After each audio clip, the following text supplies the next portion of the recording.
ملایا کرو جی عورتوں کا میلاد میں کہ جائے عورتیں مسلمان نہیں جی وہ حضور کا میلاد نہیں پڑھ سکتی یہ نہیں کہ بھائی باہر سپیکر لا کے مرداں سنان اندر کڑیاں بھی حضور دی شان بیان کرن نہ غلط ہے سپیکر عورتوں کا نہیں بالکل عورتوں نے اتلے سپیکر گل کرن دی اجازت نہیں یہ تو پھر وہ جڑا وہ ساڈا کپتان بیٹھا رہا وہی تو کہندا رہا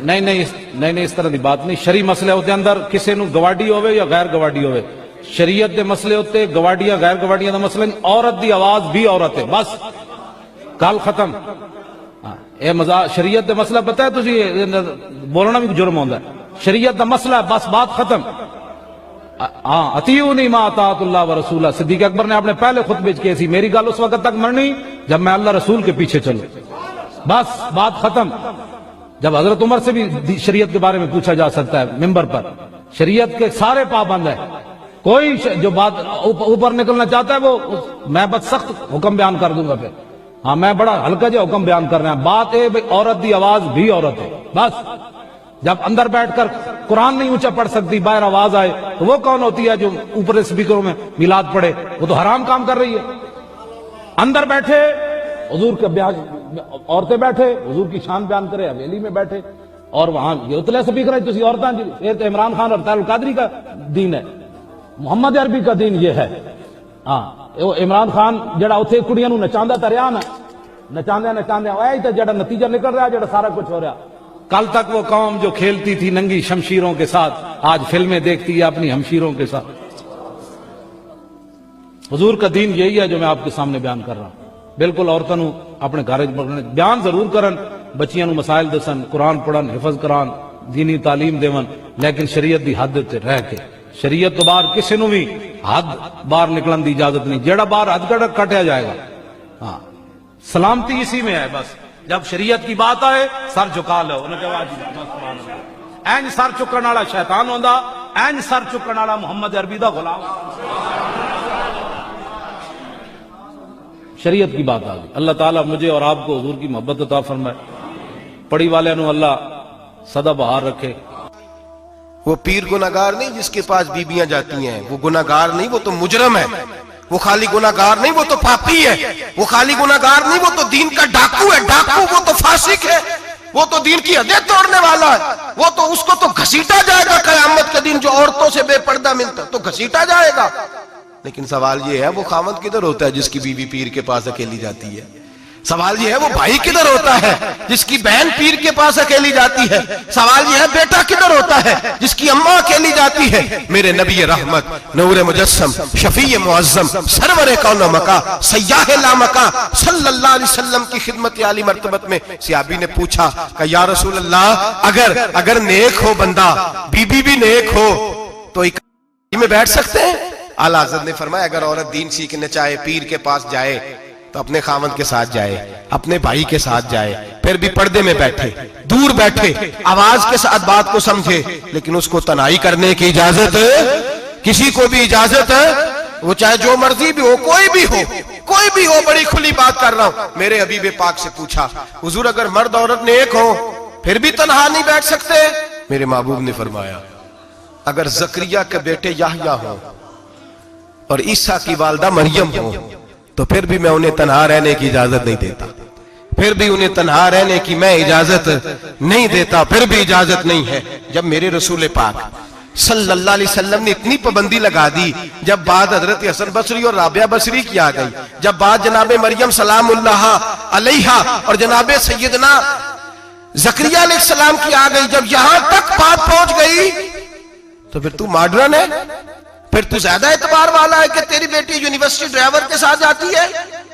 پھر تو نے کہاں سے وہ اس کے اندر نور بھر دیا ہے کہ تیری بیٹی اکیلی گھومتی ہے پھر کہاں تو نے یہ بات سمجھ لیا ہے کہ تیری بچی جہاں مرضی تنہا رہتی ہے پھر تو کہاں سے وہ قوت لایا یہ تعلیم ہے اقبال نے کہا یار مشرق ہوس میں گلتا شباب اریاں شراب عیسیاں اسے بھی دیکھو گری کے عیسیاں ہم ایسی تہذیب کیا کریں گے اور اقبال کہنے لگے تمہاری تہذیب خود اپنے خنجر سے خودکشی کرے گی اس لیے کہ جو شاخ نازک پہ بنے گا آشیانہ وہ ناپائیدار ہوگا۔ میرے بھائی ہم لوگ پہلے ہاتھ میں آگ کا انگارہ دیتے ہیں، پھر کہتے ہیں بیٹے تو نے جلنا نہیں۔ ہم پہلے اس کو ساری سہولیات دیتے ہیں، پھر کہتے ہیں تو نے بگڑنا نہیں۔ میرے نبی رحمت نور مجسم شفیع معظم صلی اللہ علیہ وسلم نے فرمایا جو بی بی بن سور کے بازار جائے، میری طرف دیکھیں، آنکھیں کھول کے دیکھیں، یہ حدیث آپ نے سنانی ہے۔ انشاءاللہ بولیے، سنائیں گے انشاءاللہ تعالی؟ بول کے انشاءاللہ کہیے، آپ کو ثواب ہوگا۔ سنائیں گے انشاءاللہ؟ میرے نبی کریم صلی اللہ علیہ وسلم نے فرمایا جو عورت بن سور کے بازار جائے، اب تو خیر بیویاں برقع پہن کے جاتی، برقعے پہ بھی کڑھائی کی ہے، برقعے پہ بھی کام کرایا ہے، برقعے پہ جو کام اور نقش نگاری ہوئی ہے وہ 10,000 کی ہے۔ برقع پردے کے لیے پہننا تھا، دکھانے کے لیے۔ یہ کیسا برقع ہے کہ اس نے برقع بھی پہنا ہوا ہے اور برقع بھی اس نے فیشن والا پہن لیا ہے؟ یہ کس طرح کا؟ اس تو پردے کو پردے کی ضرورت پڑ گئی۔ یہ کیسا پردہ ہے کہ جو پردے کو پردے کی ضرورت ہے؟ برقع تو اس لیے ہوتا ہے کہ مجھے دیکھے کوئی نہ، اور اس نے تو پہنا ہی اس لیے کہ ذرا لوگ دیکھیں تو صحیح میں نے کتنا قیمتی پہنا ہے۔ اس حجاب کو حجاب کی ضرورت پڑ گئی۔ میرے حبیب پاک علیہ السلام نے فرمایا بلا ضرورت، عورت کو اجازت ہے بیمار ہو تو ڈاکٹر کے پاس جائے، عورت کو اجازت ہے ضرورت پڑ جائے گھر میں سودا سلف نہ آتا ہو تو لینے چلی جائے، عورت کو اجازت ہے اگر گواہی کی ضرورت پڑ جائے تو پردہ کر کے قاضی عدالت کے پاس گواہی دینے جائے، عورت کو اجازت ہے حج پہ جائے، عورت کو اجازت ہے عمرے پہ جائے، عورت کو اجازت ہے کہ اگر کسی وقت جہاد کے لیے عورتوں کی ضرورت پڑ گئی تو حضرت فاطمہ اور جناب عائشہ کی سنت ادا کرے، جہاد کو جائے۔ لیکن اگر عورت موج کرنے جائے اور روز کہے وہ دیکھیں نا فلاں پارک میں تھے آپ تو کبھی گئے ہی نہیں، فلاں جگہ تھے آپ کے پاس تو فرصت ہی نہیں، فلاں میری سرگودے والی بہن کا خامن تو روز لے کے جاتا ہے آپ نے تو کبھی توجہ نہیں فرمائی۔ روز پیغام دیتی رہے۔ میرے حبیب کریم سید عالم صلی اللہ علیہ وسلم نے فرمایا جو بی بی بن سور کے بلا ضرورت بازار جائے، نبی پاک علیہ السلام نے فرمایا ایک قدم وہ اٹھائے گی تو اس پر اللہ کی لعنت برسے گی، فرشتوں کی لعنت برسے گی، زمین والے لعنت برسائیں گے، آسمان والے لعنت برسائیں گے۔ اور میرے حبیب بولے تو فرمایا جب اللہ کی لعنت برسے گی تو میں بھی اس بی بی پہ لعنت ہی کروں گا جو بی بی بن سور کے جائے۔ اور آگے سن لیں، میرے حبیب نے فرمایا اگر اس کا خامد راضی ہو اس کے بن سور کے بازار جانے پہ، آپ ناراض ہو جائیں، اللہ کرے اس بات پہ ہو ہی جائیں اور اللہ کرے بدل جائے نظام، جو خامد خود میک اپ کرا کے تیار کرا کے پارٹی میں لے کر کے جائے، جو سامنے والی فرنٹ سیٹ پہ خود بغیر نقاب کے اس کو بٹھائے، جو موٹر سائیکل کی پشت پہ خود تیار کرا کے بٹھائے، اور جو خود کہے تو چلی جانا جا، تو شادی بھی تو دیکھا، فلاں کام بھی تو کرا، میں آزاد ہوں۔ میرے حبیب نے فرمایا جس کی بیوی بن سور کے جائے، جس کی بیوی میک اپ کر کے جائے، چیلم پہ بھی بیوٹی پارلر سے ہو کے جاتی ہے، جس کی بیوی بن سور کے نکلے وہ راضی ہو، وہ خوش ہو۔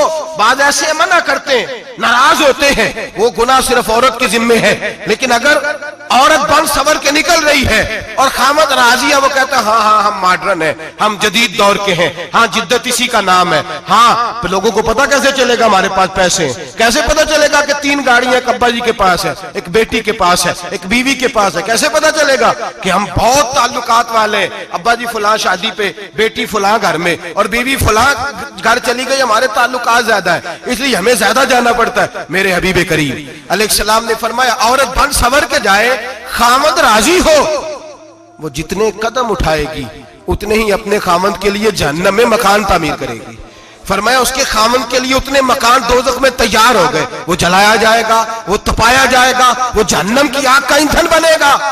اور میں نے شاید آپ کو درجن بار حدیث سنائی ہو، میرے کریم رسول نے فرمایا بی بی ایک ہوگی پر 4 آدمیوں کو جہنم میں لے کے جائے گی۔ یا رسول اللہ کس کو؟ فرمایا باپ نے پردے کا نہیں کہا تو باپ بھی دوزخ میں جائے گا، اگر بھائی نے پردے کا نہیں کہا تو وہ بھی دوزخ میں جائے گا، شوہر نے پردہ نہیں کرایا تو وہ بھی جہنم میں جائے گا۔ وہ بیٹا جو کہتا تھا نا 1.25 لاکھ کا موبائل لینا ہے تو اماں نے گھر کے اندر شور ڈال دیا، مجبور کیا خامن کو لے کر کے دیا، اس بیٹے سے پوچھا جائے گا تو ساری ضدیں اماں سے منواتا تھا، یہ تو نے کیوں نہیں کہا پردہ کر لے؟ اور اب تو بی بی ذرا 40 سال کی ہوتی ہے تو کہتے ہیں میری خیر ہے میں بوڑھی ہو گئی ہوں، میری خیر ہے، روٹیاں ساری کھاتی ہوں، باقی سارے کاموں میں جوانوں کی طرح ہوں، پردہ نہیں میں نے کرنا، میری خیر ہے، فلانا تو میرے بیٹے کی طرح۔ ظلم کی حد ہے، ظلم کی حد۔ کزن ایک دوسرے سے ہاتھ ملاتے، کزن وہ کس مصیبت کا نام ہے؟ کہتے ہیں یہ بھائی ہے. او بھائی یہ بھائی ہوتا تو اس سے نکاح ناجائز ہوتا. اب چونکہ اللہ نے اس کے ساتھ نکاح کو حرام رکھا ہے تو یہ تمہارا بھائی ہو سکتا؟ میرے رسول کریم صلی اللہ علیہ وسلم نے فرمایا سور نجس العین ہے. کتا بالکل ناپاک نہیں ہوتا. کتا بھیگ جائے تو بعد اوقات ناپاک ہوتا ہے, یا کتے کے منہ سے تھوک نکلے تو ناپاک ہوتی ہے. سور نجس العین ہے, پورا ناپاک, خشک بھی ہو تو ناپاک ہے. میرے حبیب پاک علیہ الصلوۃ والسلام نے فرمایا ایک سور ہو وہ پہلے ہی ناپاک, اور دوسرا پھر وہ سور گند میں لپٹا ہوا ہو, غلاظت اس سور کو لگی ہوئی ہو. فرمایا ایک تو سور جو نجس العین ہے اور پھر وہ گند میں لپٹ جائے, غلاظت میں بھر جائے, اس کے پورے وجود کو گندگی لگ جائے. فرمایا وہ سور گندگی اور غلاظت میں لپٹا ہوا تیرے جسم سے لگ جائے تو اتنا برا نہیں جتنا غیر محرم عورت کا وجود تیرے وجود سے لگ جائے تو برا ہے. کس قدر تفصیل دی, کہاں سے بات شروع کی اور کہاں میرے نبی نے سکھائی. کزن ہاتھ ملا رہی ہے, کزن کے ساتھ بازار جایا جا رہا ہے, کزن کے ساتھ فلاں کام ہو رہا ہے, کزن کو چچا کا بیٹا بھائی ہوتا ہے. اگر یہ سگا بھائی ہوتا تو اس کے ساتھ نکاح ناجائز ہوتا. خدا را آ جاؤ, لوٹ آؤ, واپس پلٹو دین کی طرف, لوٹو اس تباہی سے نکلو. یہ جو آگ ہے, یہ جو بے سکونی ہے, یہ جو تماشا ہے, یہ لاکھوں کمانے کے باوجود جو بے برکتی ہے, یہ بڑی بڑی فوجوں کے باوجود جو روز میتیں اٹھتی ہیں, یہ جو روز جنازے پڑے جاتے ہیں, یہ جو روز بیٹیاں بیوہ ہوتی ہیں, یہ جو روز ماؤں کے سہاگ لٹتے ہیں, یہ ہماری نافرمانیاں ہیں.